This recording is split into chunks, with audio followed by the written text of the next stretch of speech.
You are a young dragon knight, the love child of Rivellon's first emperor Sigurd. Alas, your father was brutally murdered by his own sons and daughters, and now they're waging a bloody war for the throne.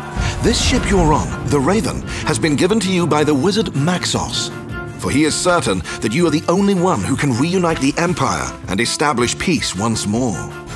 We are now on the bridge of the Raven, where you will plan your conquest. Before diving into that, though, there is much more to be done on board. So, let us proceed to the throne room, where the council gathers to address important political, economical, and sociological problems.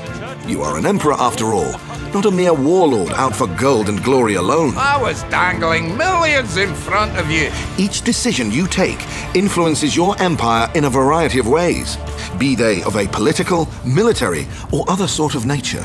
Speaking of the military, if there's something you don't want to neglect, it's the bids and requests of your generals. Their influence on the battlefield is not to be taken lightly. Have a sherry to calm those nerves. In the Queen's quarters, decorated according to her tastes, you can have a chat with your wife. What this chat will be about depends on which princess you choose to marry. As Queen of the Realm, she has to contend with all sorts of dilemmas, and it goes without saying that political sensitivities, too, tend to lurk around the corner. You only need to take a look at the Rivellon Times headlines to see how well your policies are being received. On to the engineering bay, where you research new units and upgrades. Equip your dreaded juggernauts with imp bunker busters, for instance, and lay waste to entire bases at once.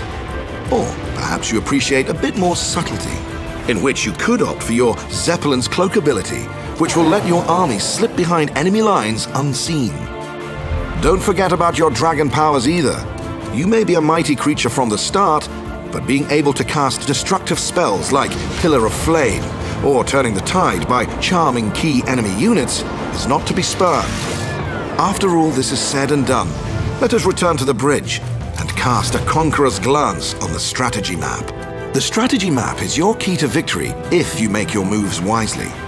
Other than building armies and moving them about the map, there is a great variety of things you can do that influence the Empire as a whole. For instance, you can erect buildings that increase your gold and research abilities, or recruit mercenaries to even the odds. Several strategic tricks you can play come in the guise of cards. These allow you to do fun stuff, like sabotaging your enemy or giving yourself unfair advantages. Inevitably, combat will be in the offing, though you can choose to let your generals or the Imperial Army do the dirty work for you. Nothing beats spreading your wings yourself and leading your troops into battle. On the battlefield, it is imperative to build resource citadels to secure a steady influx of fresh recruits, which you'll need to create an army. Units are produced in structures like battle forges and aero factories. All that's left now is to obliterate the enemy, unleash the destructive prowess of the Devastator, direct your bomber balloons towards the advancing foes, watch on as your ironclads torpedo enemy ships and pluck airborne adversaries from the sky. Or watch on no longer and take to the skies yourself. Heal injured troops, engage enemies on the ground and in the air. Show them you are the dragon and finish them off with a well-placed Eye of the Patriarch. Glorious. If you want to go for a quick fix, you can play skirmish battles against AI players, try out new strategies, or see if you can beat the insane mode. There's even a custom campaign mode which features a fully randomized storyline. Once you are familiar with the game rules, why not try your hand at LAN or online multiplayer battles? You can of course play skirmish matches, but the multiplayer takes on a whole other dimension when you play a campaign with or against others. You can even change the game rules to your liking.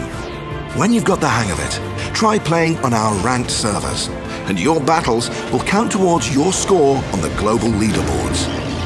Not only will you be matched with players of equal skill, you will also earn bragging rights once you hit the Major League. Larian Studios presents Divinity, Dragon Commander. Command massive armies. Become the dragon. Master the art of war. Forge an empire.